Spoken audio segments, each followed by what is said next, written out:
Hello, welcome to the Nosebleeds. These are my friends, and we're going to talk sports with you. This is our first video, so give us some leeway. This is where we get more excited about game day than our birthday. We're going to talk about the NY6 bowls: the Fiesta Bowl, the Sugar Bowl, the Peach Bowl, the Rose Bowl, and the Cotton Bowl. The Fiesta Bowl being LSU versus UCF.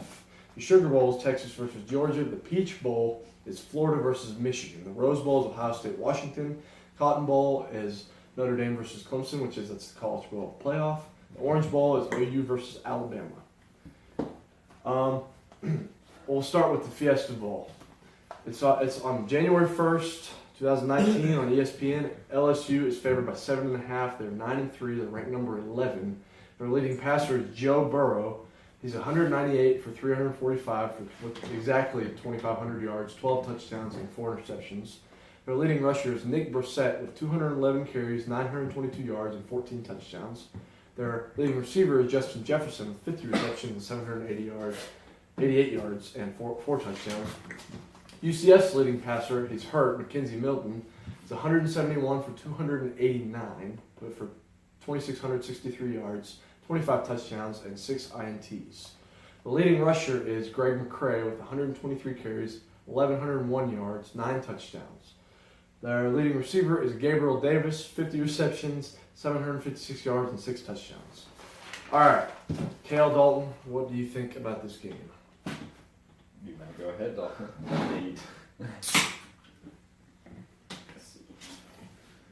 I mean, looking off of this, statistically, UCF seems a little bit better. They got an average, more total yards average than LSU does. UCF scores more points per game than LSU. UCF is currently at 44.2, while LSU is at 31.8. Personally, I think LSU has a better offense, but I mean, Wow. Okay, I'll take it. I mean, if you look at it, if you look at their passing yards allowed, defensive wise, they've allowed 206. UCF's has only allowed 196. They're kind of similar, but you look at the rushing yards, LSU stops the run game a little bit better. They have stiffer competition too. They do, yes. Yeah, and I think UCF's offense is, I think they're better, but I don't think that they're going to be able to score like they can against LSU. I think you have a lot of questions with Mackenzie Milton being that's true. against this dominant LSU defense that so easily shuts down the pass and the run. Except for against Texas A&M in that overtime. Yeah, that overtime game doesn't even. Stupid. Yeah. And losing Mackenzie Milton, you're losing your best passer, and you're relying on a backup quarterback. So UCF is really going to have to lean on that run game they have, and I see them struggling with that quite a bit against this Tiger defense. Well, and that you're talking about an inexperienced backup quarterback too. So yeah, but he won them the Americans. So. This is true. Mackenzie Milton got hurt before the Americans, so he's got some clutch in him, I think. Yeah, he does. I wouldn't call Josh Heupel a good play caller, but I think he'll call some good plays. I think on paper, this should be one that LSU wins comfortably, but considering it's Central Florida and they play with a lot of heart and emotion, I think they'll win with some sort of voodoo black magic. Yeah, to keep their winning streak alive. Personally, I hope UCF loses just because I'm tired of all the talk, But I hate the SEC, so I mean, it's a win-win either way for me. I mean, yeah, for the most part. Yeah. All right, let's talk. Well, go ahead. Are we going to do picks? Like whatever. Yeah, I guess we could do a pick. Yeah, go ahead and do a pick. That's fine. Yeah, if I had to bet on this, I would take UCF by 4.5 and bet the under. The over-under is 50.5, by the way. I would take LSU by about 5.5, and I think it'll be more like a 30-20 game more than like a 40-30 game. I think it's more of that kind of game, and it just depends on how UCF does against a really good defense. And I think I'd take LSU by probably about 6 or so. Yeah. All right, let's move on to the Sugar Bowl, Texas versus Georgia. This is also on the first on ESPN. Georgia's favored by 13. Texas is number 15, and they're ranked 9-4. Their leading passer is Sam Ellinger, 256 for 398. 3,123 yards, 25 touchdowns, and 5 interceptions. Their leading rusher is Trey Watson, with 167 carries, 695 yards, 3 touchdowns. Their leading receiver is Lil Jordan Humphrey. His mom means slapped. 79 receptions, 1,109 yards, 1,109 yards, and 9 touchdowns. He's a really, really good receiver. He's fast. He's big. He can burn some guys. I mean, that's kind of his game. That, don't forget about Colin Johnson. Yeah, and Colin Johnson is 6'6", and he's always like that. Number 5, Georgia, their leading passer, obviously, Jake Fromm, 186 out of 272, 2,537 yards, 27 touchdowns, 5 interceptions. Their leading rusher is DeAndre Swift, ran all over Oklahoma in the Rose Bowl last year with 155 carries, 1,032 yards, I think, and 10 touchdowns. Their leading receiver is McCall Hardman with 3 receptions, 529 yards, and 6 touchdowns. 2 very solid teams with 2 similar, really, really similar the way they play. But I think Georgia will probably favor in that because they're more physical and the SEC is a little bit better of a conference, I think. Well, you mentioned the advantage Texas had in Big 12 play with those big receivers and Colin Johnson and Humphrey. I don't think that's really going to be much of a factor against Georgia because they're so much more physical and just flat out more talented than a lot of Big 12 defensive backs. I wouldn't really worry about that if I were Georgia. No, because their defensive backs are also pretty big. Mm-hmm. They're not 6'6" like Colin Johnson, but they're pretty big and they can cover really well. So Texas. All right, Texas scores 31 points a game and they allow 26, so they win by sort of an average of 5 points ish. Georgia scores 39 a game and they give up 18. They score more per game in the SEC, which is a little bit more unheard of because the Big 12 is a lot high scoring conference. So Texas gives up less passing yards than Georgia does per game, which 415 to 478, which is very interesting. And they give up more yards because they give up more on the run. But it's different. It's weird. They're very similar teams. I just think Georgia has upper. Yeah, what you're saying is you're looking at the points per game and their total yards in general. I mean, they're very similar. Now, obviously Georgia has more total yards sitting at 478 and Texas at 415. But when you look at it statistic-wise, either way on both sides of the ball, they're pretty much the same. Yeah. The Texas defense obviously gives up more yardage than the Georgia defense does, but you're talking about a 9-4 Texas team that has definitely improved over this last offseason. But I mean, the defensive side of the ball has definitely defensive side of the ball. He's a Texas fan. Defensive side of the ball, though, I mean, I'm pretty sure we all could agree on that. The Texas defense has definitely stepped up from last year. They're better than Oklahoma's defense by far. I'll definitely say that. And you're talking about... I think a lot of teams can. A lot of teams are a lot better than Oklahoma defense. I mean, you're looking at Texas. They're 9-4 overall, and they're 7-2 in the Big 12. And then, Georgia-wise... I mean, they played the best team. They do. I mean, they played Alabama. Very, very, very well. It was a very close game. That was kind of more than I had expected. I mean, they lost 35-28, which, considering an Alabama team that's not terrible. They've been dominant. That's an understatement. That's an understatement. Yeah. This is one of...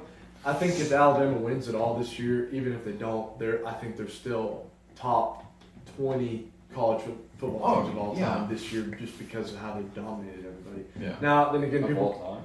Yeah. This is my opinion. But people could argue, and I do agree with this, that they really haven't played very many solid teams yet.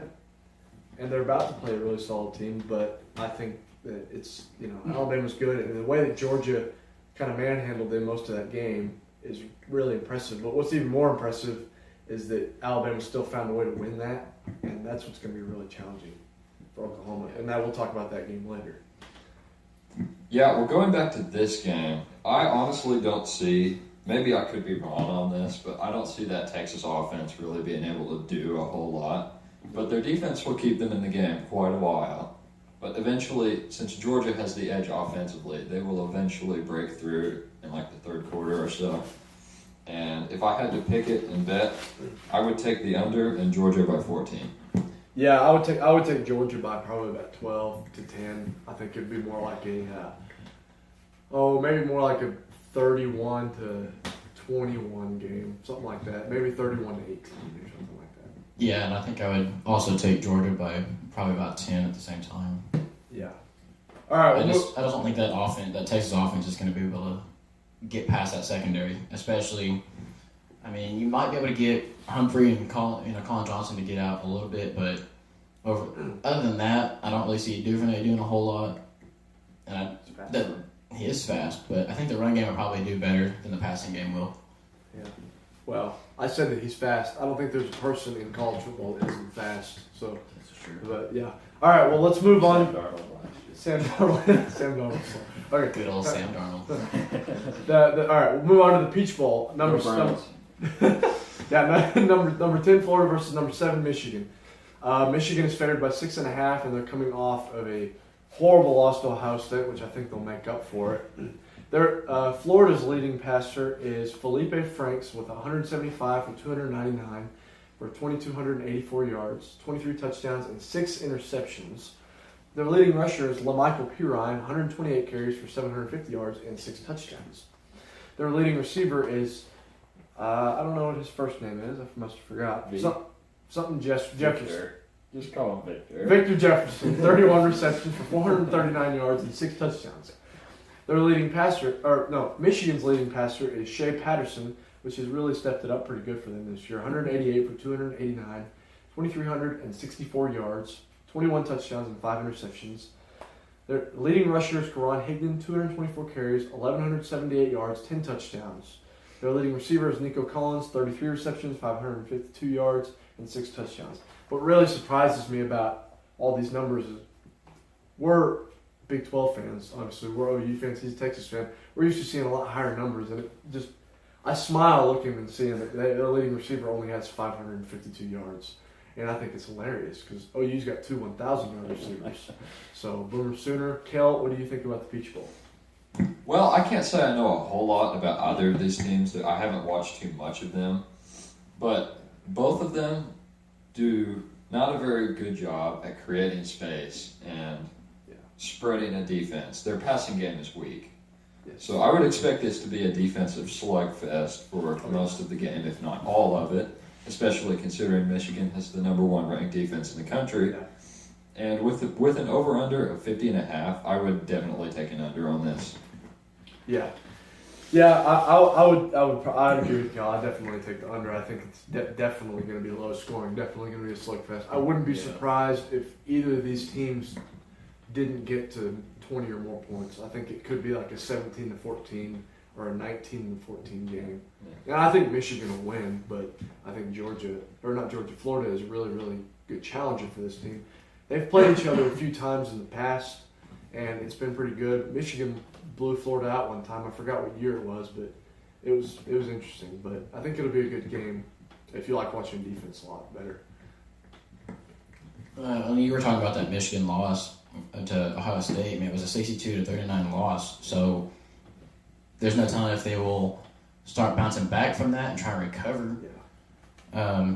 And you're looking at Florida's last win, which was Florida State, and they won 41-14, which that was probably going to be a given anyway. Florida State's so bad this year. They're awful. Yeah. But again, looking at these, Justin Fields, don't go to Florida State. Go to OU. Boomer Sooner. But like I was saying, looking at these total yards, they're very similar. Michigan averages 427.3 yards a game, and Florida averages 426.7 yards a game. Yeah. And even points per game, they're very similar. They're within 2 points of each other. And we're within 3 points on points allowed per game. So Yeah. Florida's got a really good defense with that also. Yeah, I mean, Michigan defense isn't bad, but I think in order for Michigan to win this, I think it's going to have to be an offensive side of the ball. Yeah, I agree with Dalton. I agree with you on that. Yeah. And even looking at the defensive yards, they're still similar. Florida definitely gives up a lot more yardage than Michigan does, but I still think Florida's defense will be able to hold that Michigan offense. I would expect another field position war, kind of like the Michigan State game earlier this Yeah, year. that would work too. Yeah, very very similar to old-fashioned football where they used to play. They used to fight for that field position and somehow maybe get lucky and get a score in there. And I mean, these two are smash mouth teams, and they're fun to watch because it's hard to find a really really good defense nowadays. Because I mean, they're pretty solid. So I think that'll be a fun one to watch. Okay, we're gonna move on to the Rose Bowl. Number 9 Washington versus number 6 Ohio State. Ohio State is favored by 6.5. Washington is 10-3, and their leading passer is Jake Browning, 217 for 334, 2,879 yards, 16 touchdowns, and 10 interceptions. Their leading rusher is Myles Gaskin, 235 carries for 1,147 yards and 10 touchdowns. Their leading receiver is Aaron Fuller, 51 receptions, 794 yards, and 4 touchdowns. Ohio State, they're 12-1 coming into this, coming off of a Big Ten championship win. Number 6, Dwayne Haskins is their leading passer for 348 out of 496 for 4,580 yards, 47 touchdowns, and 8 interceptions. Broke so many Ohio State and Big Ten records this year and made a really good run for the Heisman, I believe. Their leading rusher is J.K. Dobbins, 223 carries, 1,029 yards, and 9 touchdowns. Their leading receiver is Paris Campbell, 79 receptions, 992 yards, and 11 touchdowns. All right. I think that this will be low scoring because I think Washington's offense is not very good. I hate Washington. Go Cougs. I think Washington's offense is not very good. I think Ohio State has a good defense that will match up with them pretty well. And Washington has got a good defense, and I think I would take the under, but just by a little bit in this game. Kale, what do you think? Well, Ohio State has the second ranked offense in the country, second to Oklahoma. So there's no question they're going to score, and they're going to score a lot. I'm not concerned about that at all. Washington ranks 12th in total defense, so they'll make some plays here and there and definitely hold them for a little while, but Ohio State's going to score a lot of points. And that Washington offense with Jake Browning, he's being lackluster and at times downright bad this season. So I don't expect them to be able to keep up with that offense. So I would definitely pick Ohio State. Yeah. I would take the over, actually. Okay. Ohio State by 16. Ohio State averages 43.5 points a game, and you're looking at Washington's 26.6. So, therefore, I mean, they do score a lot more than both Washington does in general. Total yardage-wise, Ohio State dominates that at 548. With, the yards passing, they still get 373 yards. So the rushing game from Ohio State's not really there from looking at their previous games. And you're looking at the rushing yards for Washington, they did get more. They do average more at 179.9. Defensive side, Ohio State definitely has a pretty good defense this year, which they normally do in general. Their defense they're a little bit more suspect this year, I think. Yes. But last year, they're solid. They're pretty solid. So, I mean, there's no doubt that Ohio State is a better team than Washington. I still think they will at least put up 35 or more over Washington, so I'm going to take Ohio State. Yeah. Probably about 10 or so. I think it'd be kind of a decently close game. Just depends on what defensive side of the ball can do also. Yeah. Well, you got to remember one thing. It is the Rose Bowl, and crazy things happen in the Rose Bowl, so Washington could still win it, but I would still take Ohio State minus probably about 12 to 10. Okay. Yeah. No, you already know. Okay. Now we're going to talk about the Cotton Bowl, Notre Dame versus Clemson. This is the first game on the 29th of the college football playoff. Clemson is favored by 13. These are both undefeated teams. Notre Dame is 12-0 coming into this game. Their leading passer is Ian Book, 197 out of 280 yards or attempts. He has 2,468 yards, 19 touchdowns and 6 interceptions. Very good numbers. Their leading rusher is Dexter Williams, 142 carries, 941 yards, 12 touchdowns. Their leading rusher is Miles Boykin, 54 receptions, 803 yards, and 8 touchdowns. Their leading passer, Clemson's leading passer is Trevor Lawrence, 212 out of 326 for 2,066 yards, 24 touchdowns, and 4 interceptions.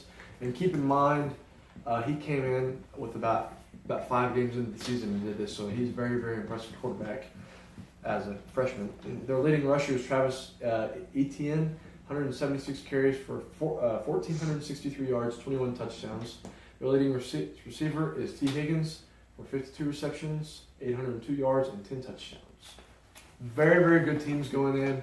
I would probably pick Clemson, but I think it'll be closer than people think. Dale? Well, Clemson ranks in the top 5 in both total offense and total defense. Yeah. And Notre Dame has struggled against mediocre teams all season.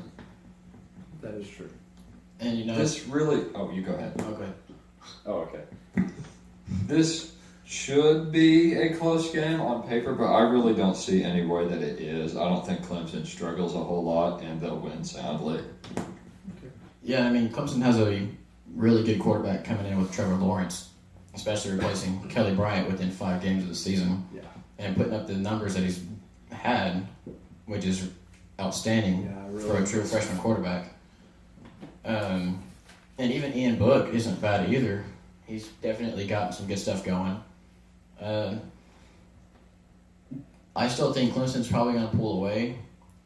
I'll kind of agree with you. I think it'll be closer than most people think.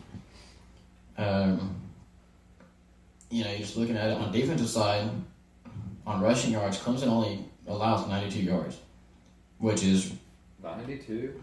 Hang on. Dang, yeah, 92 yards a game. 92.9. Wow. And rushing.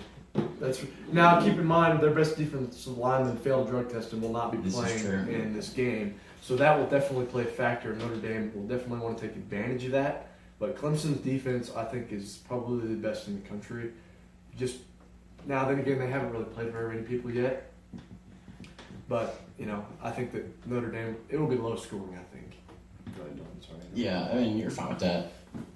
And even looking at their points per game allowed, they're both also very similar, with Clemson only has 13.7 and Notre Dame has 17.3.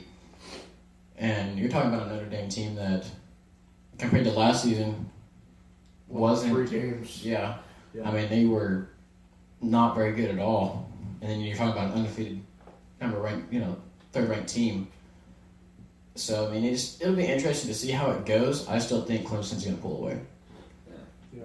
I would take Clemson by about a touchdown. We'll take about 7.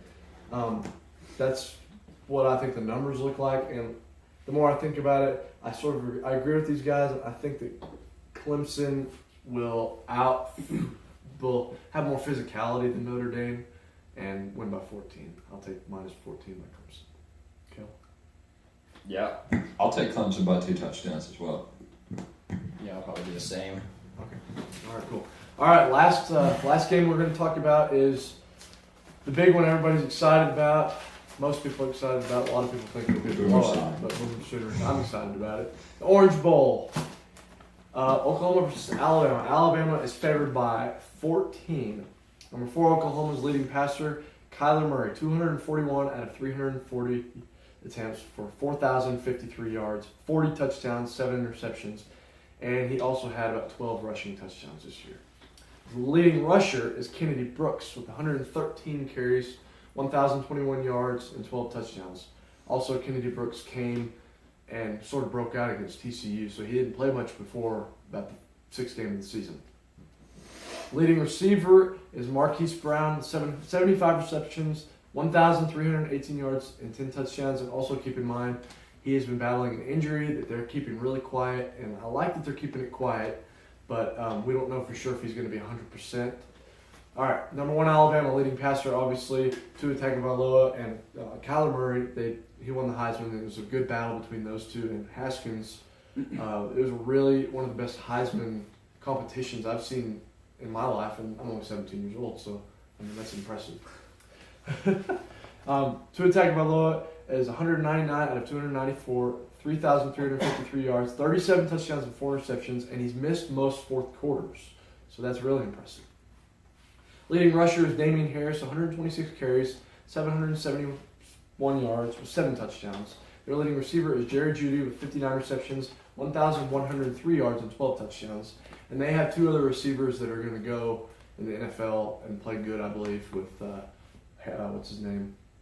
I should know his name. There's Jalen Waddle, Yeah, Waddle. Jerry Jeudy, and Jerry Jeudy won the Blitnikoff. Jerry Jeudy won the Blitnikoff. I forgot what the other guy's name is. Henry Ruggs, the third. That's what his name is. Yeah, they're both fantastic players and can give Oklahoma's suspect defense. Yeah. No, that's just it. Jesus, sorry. This will get edited out, hopefully.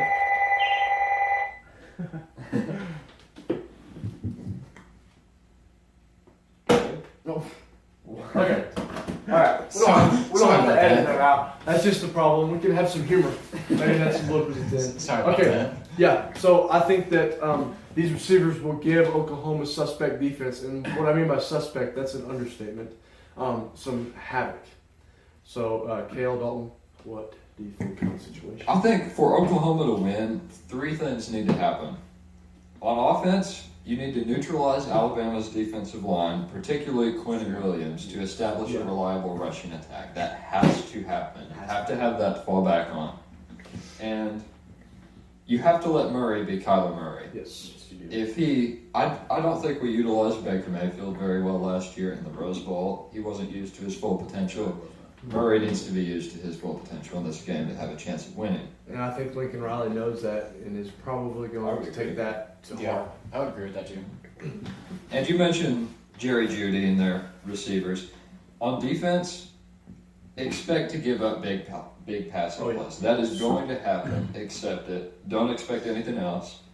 But what they need to do is shut down Damian Harris in the run game quickly. Yes. Because as impressive as Tua has been all season, you have to force him to do 2 things at once, which he is really bad at. So by taking away the run, you force him to pass quite frequently and make things happen. Make him force plays to happen. Yeah.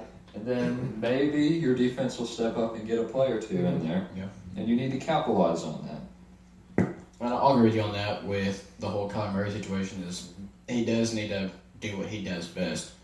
And we saw that in the Big 12 Championship against Texas. I mean, he was making some outstanding throws that he didn't make earlier in the season. So that definitely shows you that Riley is stepping out of his comfort zone a little bit with Murray. Mm-hmm. And yes, the OU defense definitely needs to find a way to stop. Also, I mean, obviously the run game and the passing game. Yeah, because Tua will kill you eventually. Looking at Georgia. Yeah.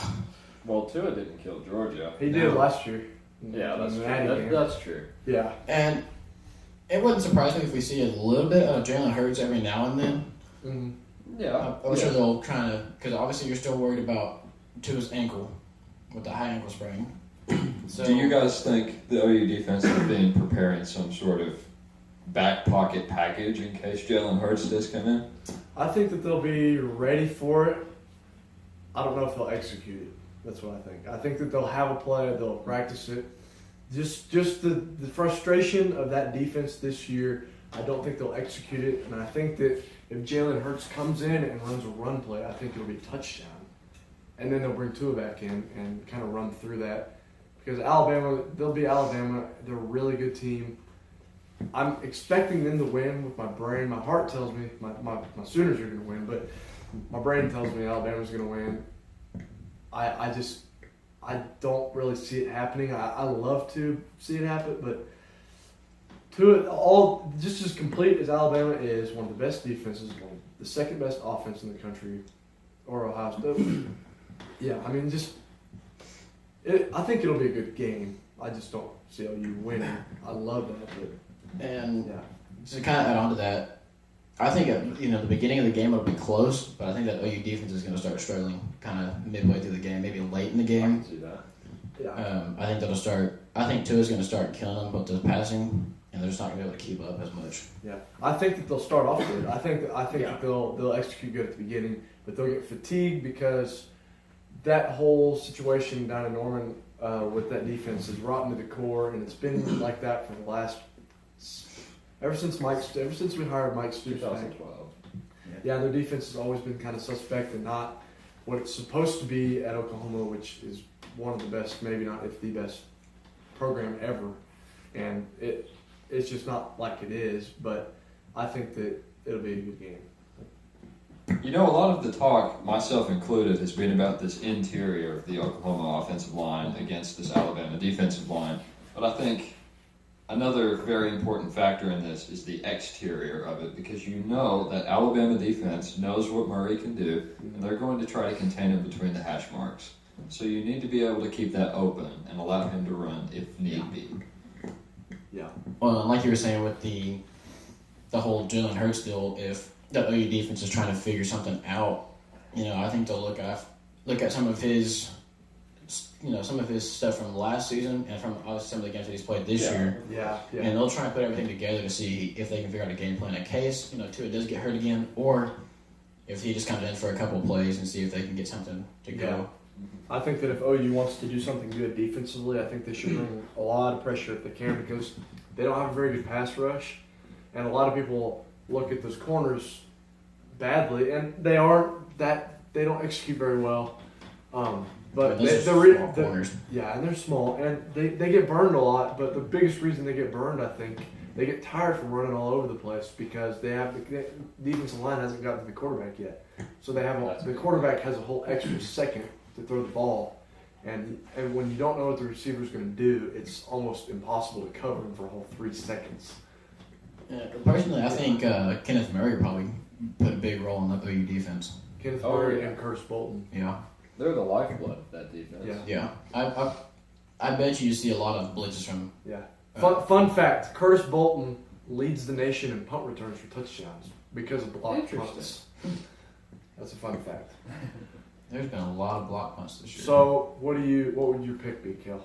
If I were to actually put money on this and make a bet, I would bet Alabama to cover the spread on this, but I just can't do it. My personal pick, I'm going to take the over, which the over-under is like 77 on this game, so definitely take the over on that. But I would take Oklahoma by 3. Yeah, my brain tells me everything on paper.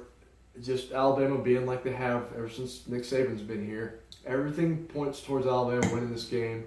All the hype, everything everybody's talking about says Alabama wins this game. My brain tells me Alabama's going to win this game, but my heart tells me OU is going to win by double digits. Double digits? Double digits. Interesting. It's pretty bold, but it's my heart just it does it. I'm a big time OU fan. So I mean, I would like to kind of see Alabama get taken down for once. I just don't see it happening. Like I said, I think they'll keep it close for a while, but I think Alabama will probably at least win by a touchdown. Yeah. Maybe 10 at the most, but it won't be an existential blowout. no, Both offenses are going to score a lot. I think that either way, they made a run and they caught fire, and they scored 21 points in 6 minutes, which is pretty unbelievable. And the fact that they are capable of doing that against any defense in college football is the biggest threat you can possibly have, especially with Kyler Murray. Like, I'm glad we have him. And you don't. And you don't. Well, and then you're talking about bringing in the role of Austin Kendall and Spencer Rattler. Next year. Yeah. So you're kind of waiting to see how that's going to turn out too. Yeah. Because there may be some things that Spencer Rattler can overcome that can do better than Kendall can. But I still think at this point, he's probably going to want to take the more experienced quarterback Yeah. in Austin Kendall. So, I mean, it just kind of depends. Maybe. We'll see what happens. I think that it doesn't matter as much the quarterback situation next year for OU because the receiving class and recruiting is unfreaking believable because they've recruited two top 10s wide receivers, the number 3 tight end, and maybe the number 1 wide receiver in Jaden Hazelwood. Just the fact that they're picking those guys up. Lincoln Riley can recruit offensively all he wants because he's back-to-back Heisman coach. Yeah. And I forgot to mention that Alabama does have a couple of suspended players also. Yeah, that so is maybe OU can capitalize off of that. There's no telling. Well, the only starter is an offensive tackle. This is true. So, why they just need to- knowing our defensive line is Yeah. not going to be an issue at all for Alabama. They just need to bring Bolton or Murray. The thing about that offensive tackle, though, is maybe you can start bringing pressure off that side. Well, yeah, You would think, but Yeah. I just So, don't think I mean- it's going to happen. I don't see it happening. Could it happen? Yeah, I mean it could. They'll replace him with another 5-star top 20 recruit. Easily, yeah. If Alabama has one thing, it is depth, and they've had it yeah. forever. Nick Saban Oh, has been building this team so long. It's like more like an NFL franchise, as good as he's been doing it. Now I am tired of him, and if they get the death penalty and don't get to play football anymore, it won't hurt me. I hate Alabama, but I respect the crud out of him. So Yeah, and I got to give it to Nick Saban. You know, he's probably done the best really good with that program. coach ever. He's done really good with that program. So Yeah. All right. Well, hopefully we can get some views. This is our first video. I know it's not very not good professional. professional yet, but we've had some we're getting struggles. excited about game day more than our birthday. This is from the Nosebleed signing off. Boomer Sooner. Have a good afternoon or evening or morning, whenever you're watching this. Thank you guys.